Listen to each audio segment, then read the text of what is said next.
What is up, everyone? Good afternoon. Saturday, September 20. And samahan nyo ako kumuha ng Honda Navi. Punta tayo dun sa Honda. Short video lang tayo. Baka masyadong maisip eh. Anyway, punta tayo dun sa Honda. So, malapit sa SM4 View. Meron daw dun Honda Navi ng kulay green. At kunin natin. Dalhin natin yung helmet. At ang ating GoPro. Siyempre at ang ating DJI. DJI ni Mrs. Gamit muna natin for vlogging. Tara, samahan nyo. Hello everyone! Dito kami sa Honda Triumph GT Wing. Ayan, nilapit ko na yung mic kasi sobrang ingay. Dito kami sa may gilid ng SM4 View. So dito nakakita ng Honda Navi na available and kinuha namin color white. Prepare na actually dun. Nice na dun yung Honda Navi natin, guys. Nice sensor. Pwede natin puntaan dito kung may ginagawa pa. Pero yun yung itsura ng color white to. Cute to. Maganda kasi color white eh. Gaya nito. Pakita natin sa inyo. Yung color white oh. Di ba? Ito yung color white ng Honda Navi. Ayan. Yun yung kukunin namin exactly. Cute, di ba? Ang ganda. Liit din. So, ayun guys. Ito na ang ating magiging bagong Honda Navi sa bahay. At least meron ng second na daily bike. Yung Honda Beat kasi is medyo beat na. Medyo beat na kumbaga kasi sobrang yun eh. Gamit na yung bike. At syempre gamit din ng kapatid ko for daily use sa work niya. Kailangan din ng secondary bike. Hindi ko naman magagamit palagi sa Ember. Lalo kapag pupunta ng mga gym or bibili lang ng gulay dyan para kay Cooper. Pamahirap. Puntahan natin mamaya sa loob kapag ilalakad na yung motor. Ito pala yung pakita natin sa loob yung Honda. Ayan. Pasok tayo dito. Ito na yung Honda. Yung sila mother.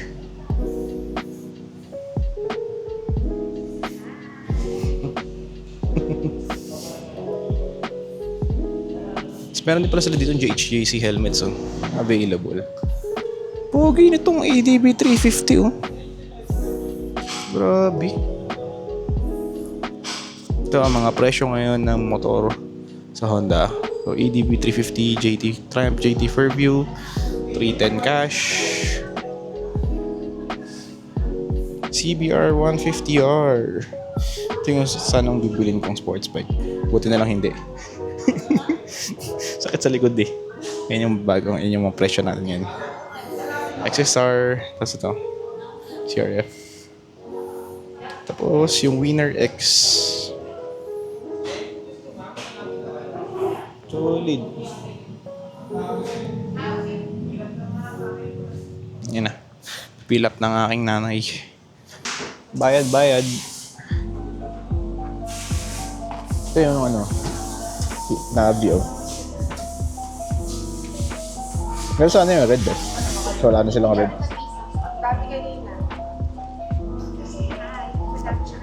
Ang natira.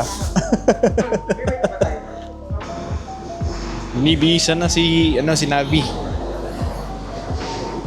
Naisip na pangalan namin dito Nobita. Kasi malapit sa Navi. Nabita, di ba? Cute eh no. Yan yung itsura ni Navi. Nilagyan na siya ng gas para pwede na madala pa uwi. Papalitan lang ng gulong to. Wag mo stock tires ito MRF ayun. MRF tubeless na drum brake. Ito yung pagka-carbon. Tapos literal na analog kung analog. Wala masyadong technology dito sa motor na to. Pwede mo lagyan ng quad lock. Pwede rin dito pero mas maganda dito.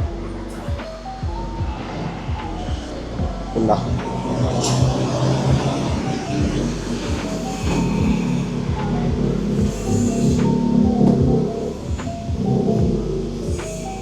Stand. Sabi nanonood ako ng video ni Jao Moto kagabi. Nire-review niya yung Navi. It's na good siya. Ay, ang galing! Tilted na. Hindi na yung dati. Mas madali na maghangin.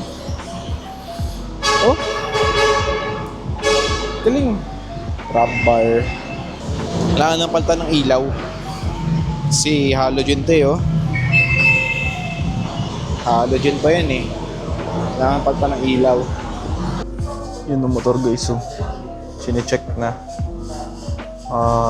Inactivate na ata. Mot-mot.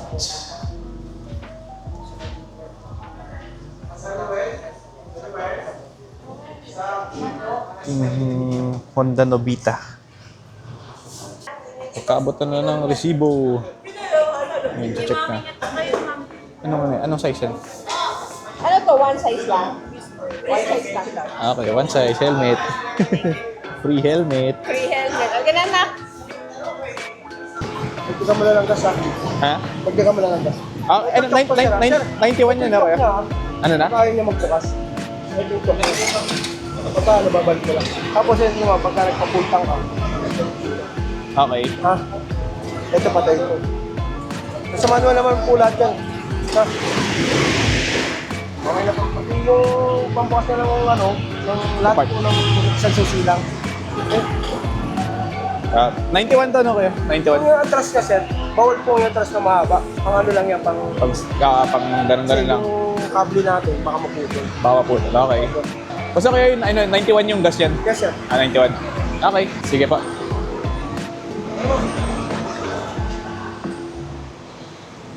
Helmet. So, lipat na tayo sa helmet. Unang upo. Thank you, Boss Jow. Lipat lang tayo dito. GoPro. Talong naman tayo sa SM4B muna. Lipat lang yung motor. Goods na. Ay. Ay. Diyos ko. Ang taas pala na. Hindi siya mataas. Malapad yung upuan. Mababa siya eh.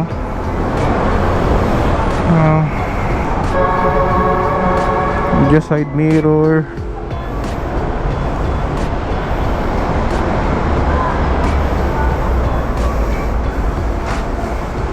Saka okay, lipat lang tayo na SM Purview.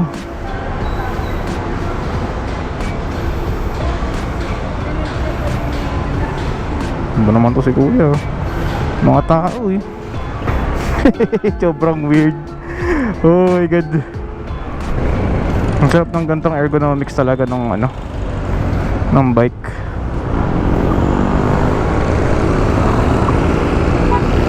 Ayan, SM Preview. Ito lang, ikot lang talaga literal. Ayan ang Honda Navi, first person view. Oh, ang sarap ng ganitong motor. Ang chill lang. Park lang muna tayo sa ating parkan. Okay din ha. Pwede na rin yung takbo. Pang ganto-ganto lang. Chillin. Chill lang. May combi brake din daw siya. So goods na, di ba? Tabi dyan. Hindi ko na nga sinrap tong helmet ko eh. Kasi ito lang sila eh. Naghahanap ako ng gulay board kasi automatic siya. Cute eh, oh. Ano kaya pag-itsura ng cafe, no? Cafe racer na Honda Navi.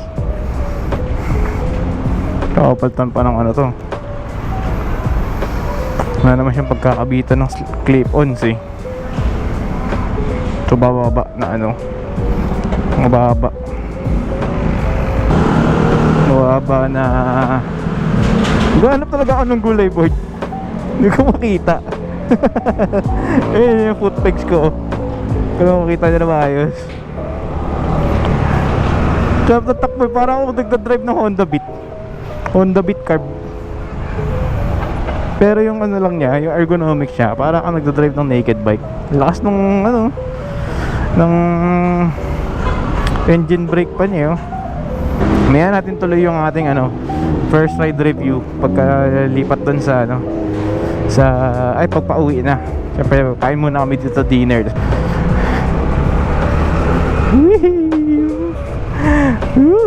Lit ang gan niya. Ano lang ako kasi parang naghahanap ng apakan. Naghahanap ako ng shifter. Mamaya magkamali ako ng ano dito, sipin ko manual to. Bigla akong pumiga ng ganto.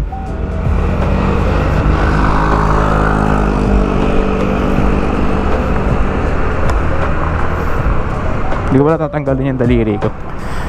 Kasi ganito yung ano ko driving style ko kapag scooter Sa CB kay Ember ganito ang nakatanggal ako sa clutch.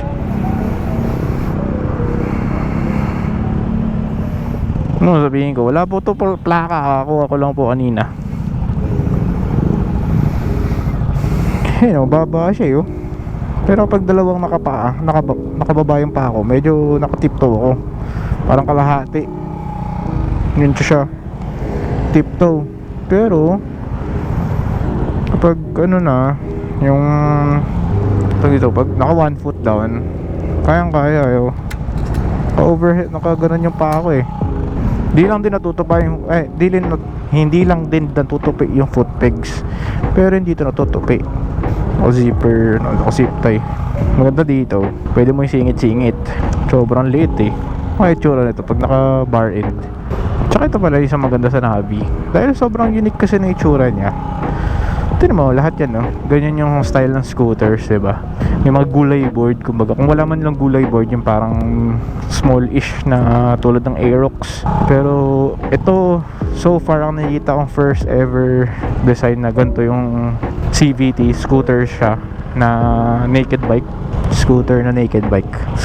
Diba? Scooter na naked bike. Pugi hindi ako maliit Kahit kasabayan kay Aerox Tsaka ako maliit Maliit lang gulong niya, oo. Sige na nga, part na muna. May na magdadaldal. Pagpauwi na lang. Yan na. Tapos na mag-dinner. Testing na natin ng mga isang Navi. Honda Navi. Honda Navi. Sobrang classic. Sobrang liit ng motor. Lakas ng engine brake. Wala na ng traffic sa loob ng SM. Maambon. Muulan ng may unti. Bahagya. Kit na signal light halogen din yan, alam ko Pero ang kailangan kong priority yung headlight. Kasi siya halogen, yung hina Suspension wise, matagtag. Pero hindi ko pa kasi alam yung tire pressure nito Hindi pa naayos yung malamang yung tire pressure nito Kaya gusto ko dumaan ng Navi. Ay nako. Ha? Hindi ko alam Bala sila. Oo.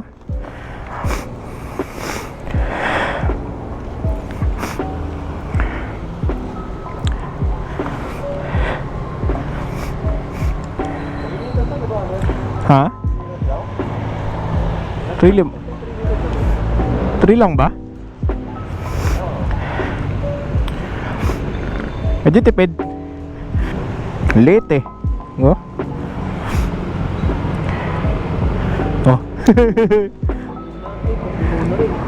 Papuno na dati 100 pesos lang. Hindi. Meron pa pero